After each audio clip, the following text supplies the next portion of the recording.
Pagdating naman sa kabuhayan, ito naman sobrang tayog naman, sobrang ano naman, sobrang tibay, sobrang matibay yung kabuhayan nyo, very stable, very secure, very very matatag, mga kapiksi, yung kabuhayan mo. Parang dito wala ka nang hihilingin pa, parang makakapag-relax ka na, makakapag-chill ka na, you can spend money without thinking about money, ganyan.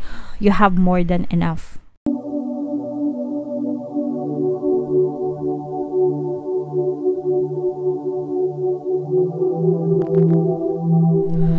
Hello guys, hello Taurus, welcome back to Pinay Pixie Tarot. Ang pamagat ng episode natin for tonight is mid-month kapalaran para ngayong February 16 to 29 para sa Taurus, Sun, Moon, Rising, Sign, and Venus. General reading lang guys, pwede mag-resonate, pwedeng hindi. Combination ng positive and negative energy.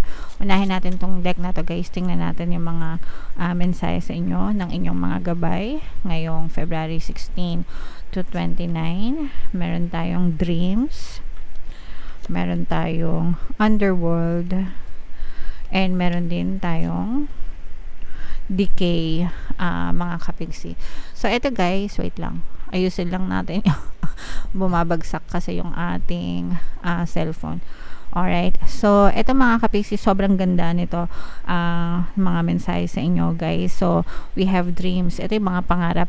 There are two meanings to this mga kapiksi. Ibig sabihin, for some of you, pay attention to your dreams, sa mga naniniwala na yung mga panaginip natin ay may mga mensahe yan, okay?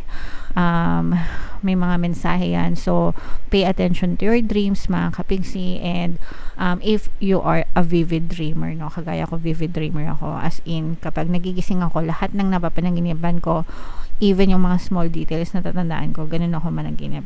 Whereas yung ibang tao naman, kapag nanaginip, pagising nila, nakalimutan na nila yung panaginip nila. And okay lang yan guys, pero if meron kayong mga panaginip na feeling nyo may kahulugan, i-search nyo mga kapiksi, kasi baka may mga mensahe sa inyo yung inyong mga gabay na maaaring makatulong sa inyo. Minsan baka may mga mensahe sila na nais na iparating sa inyo mga kapiksi, okay? So pay attention to your dreams. And another meaning is yung dreams na mga pangarap natin sa buhay, okay? We can be, do, and have anything that you want. And totoo guys, your dreams can become your reality, okay? Lahat ng pangarap nyo, pwedeng nyo ma-achieve sa buhay nyo, as long as i-focus nyo yung attention nyo doon.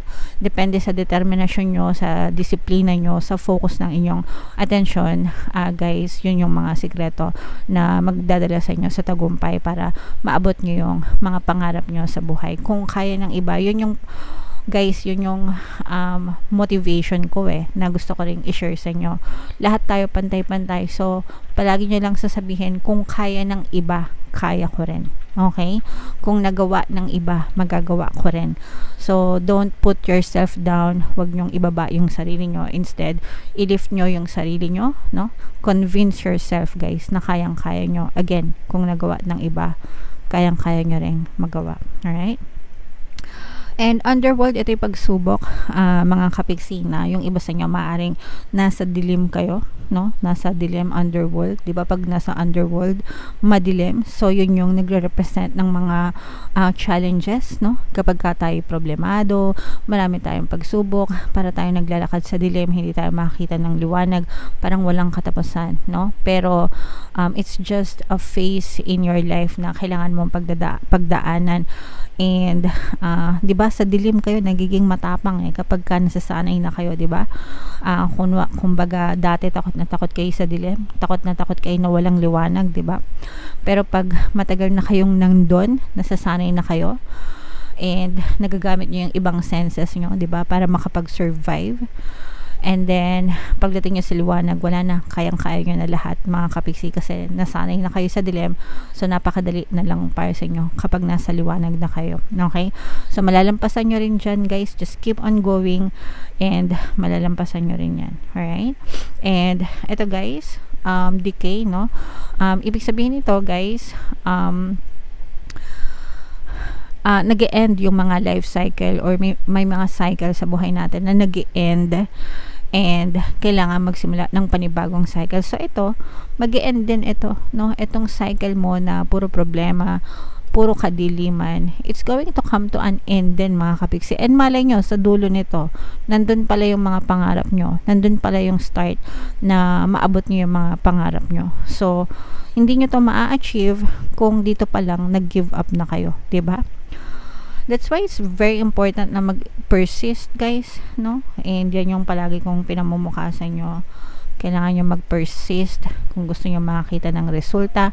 Kailangan nyo magtiyaga, magkaroon ng disiplina. Focus, focus, focus. Huwag bibitaw. Huwag mag-give up, mga kapiksi. Okay? Kayang-kaya nyo yan. Kung kaya ng iba, kaya ko rin. Right? Comment nyo yan sa baba, guys. Kung kaya ng iba, kaya ko rin. No? Para palagi nyo sasabihin sa sarili nyo para hindi kayo mag-give up, mga kapiksi. So, tingnan natin yung ganap sa buhay nyo, Taurus, ngayong February 16 to 29. Shuffle ko to, guys. Habang sinashuffle ko to, panoorin nyo muna yung video natin regarding sa ating paano mag-manifest ng abundance video course. Kapiksi, sawa ka na ba sa mga struggles at hirap sa buhay mo? Masipag ka ba at masikap sa buhay ngunit hindi ka pa rin umaasenso? Ilang beses ka na bang nag-attempt magnegosyo at mag-invest pero palagi ka pa rin nalulugi? Sa pagkakataon na ito ay maaaring may subconscious beliefs ka na nagiging balakid sa iyong pag-unlad at pagyaman. Introducing, paano mag-manifest ng abundance video course.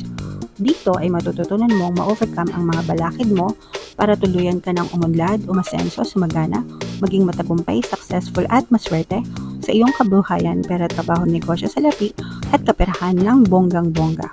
Dali, mag-send na ng email sa pinoypixietaro@gmail.com at simulan na ang iyong pagyaman ngayon. Alright. So, sabay-sabay tayong magpayaman ngayon 2024, mga kapiksi. Mag-avail na kayo ng course, guys, kasi sobrang ganda talaga niyan. And good news, mga kapiksi, dahil ngayong February, no, magbibigay tayo ng 200 pesos na discount, guys, sa lahat na mag-avail ng course until February 29. Kaya mag-avail na kayo, guys. Meron din tayong email coaching, manifest your desires using the law of attraction. If meron kayong mga specific na gusto nyong i-manifest, guys, pwedeng love and relationship, pwedeng money or career, pwede kayo magpabook ng email coaching session with me. Mag-send lang kayo ng email sa pinoypixietaro@gmail.com. So, Taurus, guys, kayo represent ng Queen of Pens sa ating spread. Ito yung combination, guys, ng positive and negative energy. Sa negative energy, mga kapiksi, sa love life nyo, no, nakaka-experience kayo ng emotional pain. May mga trust issues kayo with this person. May mga pag-aaway. Syempre, normal lang naman yon na may pag-aaway. Pero ito, medyo matindi-tinding pag-aaway ito with your person kasi nagkaroon ng broken trust, mga kapiksi, na basag, no? Feeling nyo parang shattered dreams, no? Parang nabasag talaga yung lahat ng pagtitiwala, lahat ng magandang pagtingin mo dun sa person mo, parang nasira lahat dahil sa pagkakamali. Pero ang nakikita rin naman natin dito, mga kapiksi, is itong person mo parang inadmit din niya, no? Naging responsable siya sa pag-admit na nagkamali siya. For some of you, maaring humingi na to ng tawad sa inyo, and hindi lang yon, humihingi din siya ng another chance para pagbigyan mo siya ulit, mga kapiksi. So, syempre, depende sa inyo yan, guys, kung patawarin nyo or tanggapin nyo, i-accept nyo, no? Nasa sa inyo na yan dahil relasyon naman nyo naman yan. Pero kahit na kasi pagbigyan nyo itong person na to, yung tiwala nyo mahirap nang ibalik dun sa person.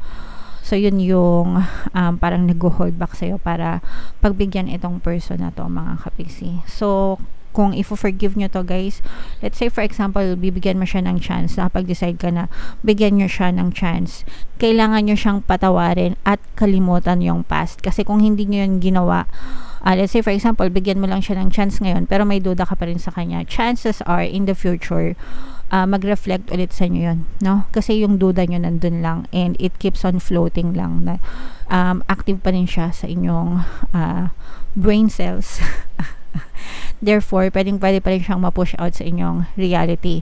Pero kung kinalimutan nyo na yung past completely, forgive, forget, second chance, pwede maging masaya yung relationship nyo. Yun yung kaibahan na naidudulot ng nagfo-forgive and nagfo-forget. Okay?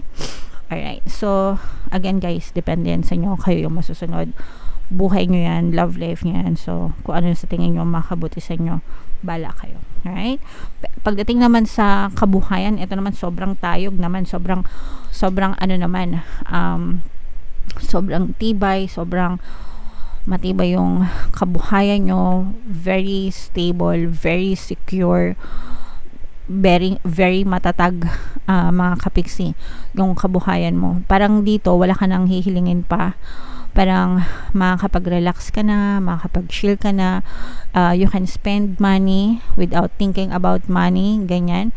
You have more than enough. And abundant, saganang-sagana ka sa iyong kaperahan. Okay? So, ito i-mind nyo na yan, syempre. Mind kaperahan, mind abundance of money, mind abundance of riches, stable na kabuhayan, mind nyo. Gusto ko yan, mga kapiksi. Alright? Lahat tayo may gusto niyan. So, dapat minamind nyo yan, guys. Affirmation sa abundance, mga kapiksi, dalawa lang yung palagi ko sinishare. Actually, ngayon 3 na, no? Kasi mayroon ako isang bagong favorite. Una, yung money come to me. Yan. And then, pangalawa yung palagi ako may pera and palagi ako nagkakapera. And another one, yung bago, yung pinakagusto ko ngayon, I am the queen of abundance. I am the king of abundance. So, depende kung babae ka or lalaki ka. Depende sa gender mo, mga kapiksi. Pero yan 3 affirmations na yan, guys. Sabihin nyo lang yan araw-araw, as in talaga, no? Yung pera, dadaloy sa inyo na hindi na kayo masyadong mamroblema sa pera, as in. Okay? And pakinggan nyo rin, guys, yung mga pampaswerte subliminal natin. Diyos me, sobrang effective, guys. Okay? And then, ito may presence tayo ng fire signs, Aries, Leo, Sagittarius. For some of you, maaaring may fire element kayo sa inyong natal chart, guys. For some of you, mag-ingat kayo sa pagle-lend, no? Sa pagpapautang ng pera. Kasi kapag hindi kayo nito nabayaran, mga kapiksi, baka mag-away kayo nitong person na to. Iba yung tulong sa pagpapautang ng pera, diba? Pag tulong, bigay mo na yun, no? Hindi mo na yun in-expect na babalik sa'yo. Pero pag utang, iba yun. Kasi pinahiram mo lang with the intention na ibabalik sa'yo. Dapat, diba? So, dapat malinaw yon kapag nagpapahiram or nagbibigay kayo ng pera para hindi sumama yung loob nyo. Magkakaroon din kayo ng competition, guys, parang friendly competition. Itong competition na to pwedeng sa trabaho, sa workplace, ganyan, or sa negosyo, pero this will bring out the best in you, no? Ikaw yung magbe-benefit dito sa competition na to kasi mas lalo ka pang gagaling, mas gagaling pa yung service mo, mas gagaling pa yung performance mo, no? So, parang mapapalabas nito yung competitive side mo and makakatulong ito para mas lalo ka pang maging magaling, mag-develop ka, matuto ka pa. Alright? Okay. So, super nice, super ganda, Taurus, super abundant ng energy mo. So, i-mind mo na yan sa comment section and comment down below, guys, if naka-resonate kayo. Ito yung ating mga pampaswerte subliminal, guys. Pakinggan nyo na talaga, as in, suswertehan talaga kayo. And ito naman yung ating mga success stories ng paano mag-manifest ng abundance video course. Click here to subscribe, guys, and click here to join our membership program. Thank you for liking, sharing, and subscribing. See you again next time. I love you all, guys. Have a nice day. Bye-bye.